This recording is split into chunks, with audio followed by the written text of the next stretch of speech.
नमस्कार बच्चों, मैं दामोदर शर्मा एक बार पुनः आपके समक्ष हाजिर हूँ। आज हम जिस विषय का अध्ययन करेंगे वह रहेगा विरोधाभास अलंकार। विरोधाभास अलंकार अलंकार का ही एक भाग है और हमने पिछले कई वीडियो से अलंकारों का अध्ययन किया और अगर आप उनसे वंचित रह गए हो तो हमारे पुराने वीडियो अवश्य देखिए। तो विरोधाभास अलंकार की क्या विशेषता है, देखिए बच्चों, नाम से ही स्पष्ट है। अगर इसके टुकड़े किए जाए तो क्या होगा? विरोध प्लस आभास। जहां पर विरोध का आभास हो, वहां विरोधाभास हो गया। अब विरोध का आभास कैसे होता है? कई बात ऐसी होती है जिसपे सारा संसार एकमत रहता है, कोई विरोध ही नहीं होता, फिर भी ऐसा लगता है उस काव्य पंक्ति में देखने के बाद में कि यहां पर विरोध नहीं होने के बावजूद भी विरोध प्रकट किया जा रहा है। ऐसी अगर स्थिति होती है तो वहां पर कौन सा अलंकार हो गया? विरोधाभास अलंकार। कौन सा अलंकार हो गया? विरोधाभास अलंकार, अर्थात विरोध का आभास हो रहा है। अब देखिए, पहले कुछ पढ़े उसके पहले इसकी परिभाषा लिख लेते हैं। जिस काव्य पंक्ति में, विरोधाभास की क्या परिभाषा हो गई? जिस काव्य पंक्ति में विरोध न होने पर भी विरोध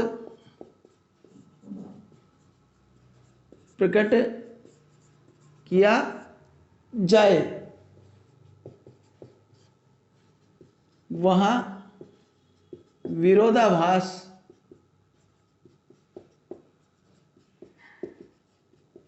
अलंकार होता है। यह क्या परिभाषा हुई कि विरोध प्रकट न होने पर भी विरोध प्रकट किया जाए, वहां विरोधाभास अलंकार। और हम जब उदाहरणों से इसको समझेंगे तो हमको आसानी से यह अलंकार समझ में आ जाएगा। अब कैसे होता है, देखिए, यहां पर मान लो हमने उदाहरण लिखा, मीठी लागे अखियन लुनाई,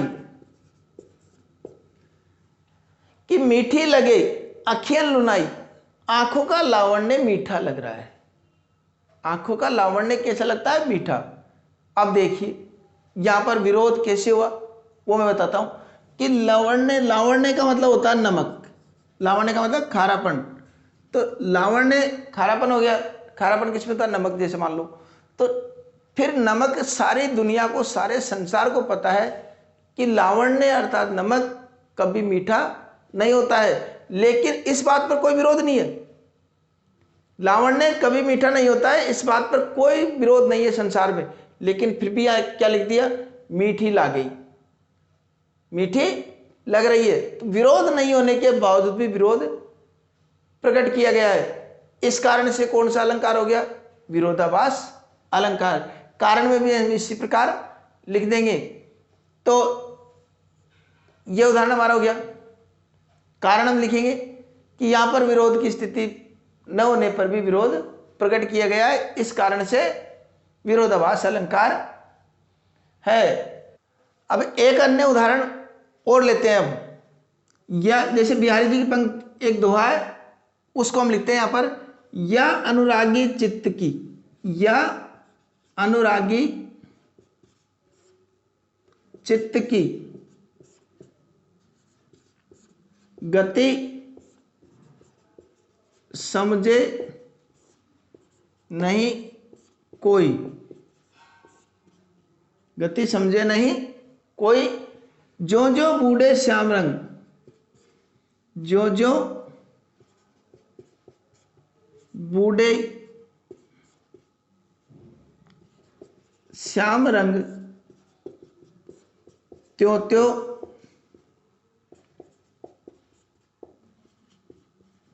उज्जवल होए।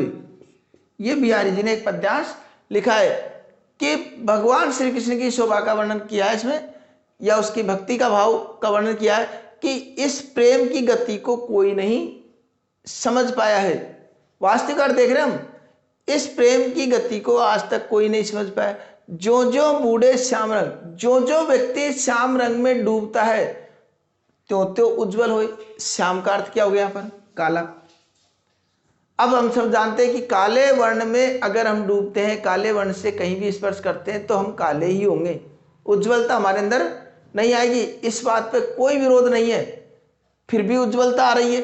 कवि ने क्या प्रकट किया? जो जो बूढ़े श्याम रंग त्यों त्यों उज्ज्वल हुए। जो श्री कृष्ण का अर्थ हमको नहीं लेना, भी हमको केवल वास्तविक अर्थ लेना कि काले रंग में व्यक्ति जो जो डूबता है त्यों त्यों उसमें उज्ज्वलता आती है, निखार आता है। अर्थात विरोध नहीं होने के बावजूद भी विरोध की स्थिति प्रकट की गई है। इस कारण से यहां पर कौन सा अलंकार हो गया? विरोधाभास। और भी हम अन्य उदाहरणों से इसको समझने का प्रयास कर। देखिए बच्चों, तंत्री नाद कवित्रस सरस राग रति रंग, अन बूढ़े बूढ़े तिरे जो बूढ़े सब संग। देखिए बच्चों, क्या होता है कि अधिकांश हमने जीवन में जितनी भी कविताएं पढ़ी है, जितने भी पाठ पढ़े हैं, उन सब में आपको पता है, ये बताया जाता है कि इस सांसारिक मोहमाया छल, ये सांसारिक मोहमाया, राग, भौतिकतावाद, इन सब से अपने आप को बचाकर रखेगा, उसी का जीवन में उद्धार होगा।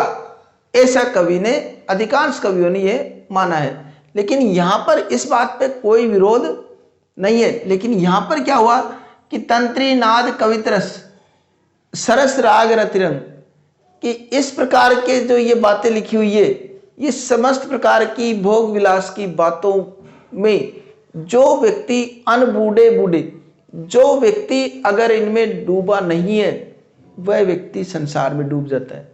और जो डूब जाता है वह तिर जाता है। अर्थात जो इनमें लिप्त हो जाता है, इनका उपयोग करता है, उसके तो जीवन में, संसार में जन्म लेने का उद्देश्य ही सफल हो जाता है। और जो इनसे दूर रहता है वो संसार में डूब जाता है। जो बूढ़े सबंग, और जो इसमें समस्त अंगों से डूब जाता है वो संसार में तिर जाता है। क्या मतलब हुआ?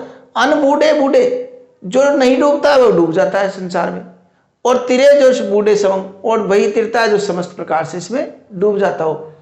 आपने भी देखा होगा कि कवियों ने यही माना है कि संसार, सांसारिक मोह माया, भौतिकतावाद, भोग विलास, इनमें अगर जाता है व्यक्ति तो जीवन उसका नष्ट हो जाता है। लेकिन यहां पर इस बात में कोई विरोध नहीं होने के बावजूद भी कहा गया है कि जो इनमें नहीं डूबा वो संसार में डूब गया, उसका जीवन लेना बेकार हो गया, और जो डूब गया वह पूरी तरह से तर गया इस संसार से। तो यह विरोध नहीं होने पर भी विरोध की स्थिति प्रकट हुई। इस कारण से उदाहरण अलंकार, वो विरोधाभास अलंकार हुआ। इसमें शीतल ज्वाला जलती है, अरे इसमें तो कोई विरोध ही नहीं है कि ज्वाला हमेशा शीतल कभी नहीं होती है। ज्वाला हमेशा जलाने का काम करती है, गर्म होती है। लेकिन यहां पर क्या लिखा? शीतल ज्वाला जलती है, ईंधन होता दृग जल का, और आंखों के जल का ईंधन हो रहा है। शीतल तो ज्वाला जल रही है और आंखों के जल का ईंधन हो रहा है। अब कभी जल में आग लगती है, ज्वाला कभी ठंडी होती है, इस बात पर तो कोई विरोध नहीं है किसी का भी। फिर भी विरोध नहीं होने के बावजूद भी यहां पर विरोध प्रकट किया गया है। इस कारण से कौन सा अलंकार हो गया? विरोधाभास अलंकार होता है। यहां पर अन्य उदाहरण देखिए हम, अंग अंग नग जगमगत दीप सिकासी दे, कि नायिका के अंग प्रत्यंग पर मोती इस प्रकार चमक रहे हैं, दीपशिखा की देह, उसकी दीपशिखा के समान उसके शरीर पर ये मोती इस प्रकार जगमगाते हैं कि दियो बढ़ायो ही रहो बड़ो उजारोगे, कि दीपक बुझाने के बाद भी घर में अत्यधिक उजियारा रहता है। अरे भाई, इस बात पे तो आज तक विरोध ही नहीं हुआ। सब जानते हैं कि घर में अगर प्रकाश की व्यवस्था नहीं है, दीपक बुझा दिया गया तो अंधकार ही होगा।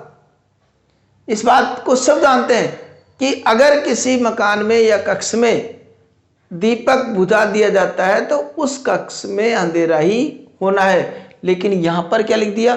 दीपक बुझाने के बाद भी घर में अत्यधिक उजाला हो रहा है। यह तो बिल्कुल विरोध नहीं होने के बाद भी विरोध प्रकट किया जा रहा है। इस कारण से कौन सा अलंकार हो गया यहां पर? विरोधाभास। अब हमको भली प्रकार से यह समझ में आ गया होगा कि विरोधाभास अलंकार होता क्या है। देखिए बच्चों, जहां पर विरोध नहीं हो वहां पर भी विरोध की स्थिति प्रकट कर दी जाए, वहां विरोधाभास अलंकार होता है।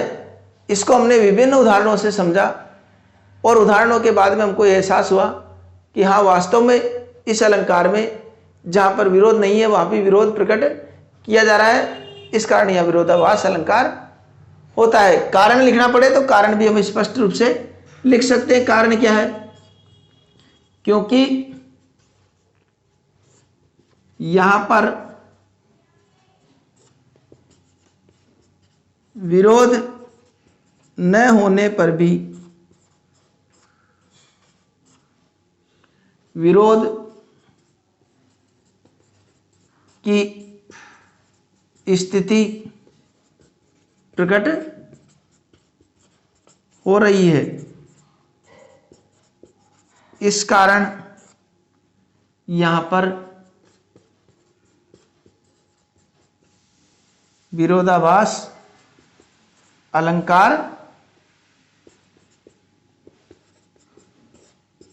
है। ये इसका हम कारण लिखेंगे। ठीक है, आशा करता हूं आपके ये अलंकार भली प्रकार से समझ में आ गया होगा। इसी प्रकार के अन्य कई बिंदुओं पर, बहुत ही आकर्षक बिंदुओं पर, चाहे वो पाठ्य पुस्तक हो या व्याकरण हो या कोई रचना लेखन हो, उन सब पर मैं समय समय पर अनेक प्रकार के वीडियो बनाता रहूंगा। इसलिए आपको उन सब की समय पर सूचना मिल जाए, इसके लिए आप चैनल को सब्सक्राइब कर लीजिए। अगले वीडियो में पुनः आपसे मुलाकात होगी। तब तक के लिए धन्यवाद।